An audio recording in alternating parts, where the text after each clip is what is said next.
Hey friends, if you encounter the error code 801-80014 in Windows 11, then please watch this video. I will guide you through the resolutions. Now, the main reason behind this error is that your system was attached to a domain like an organization or a company, and then you have relieved yourself from that domain, but it won't connect right now because that domain has not released you. So here's an easy way to solve this.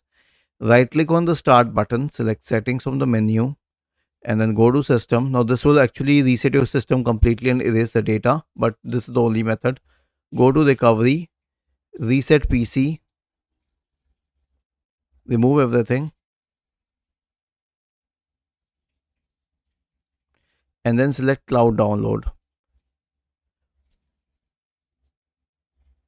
Okay, and then select next, and it will start resetting the PC. Was this helpful? If yes, then please subscribe to the channel. If not, then let us know in the comment section of the video on how we could help you further. Thank you for watching this video and have a nice day.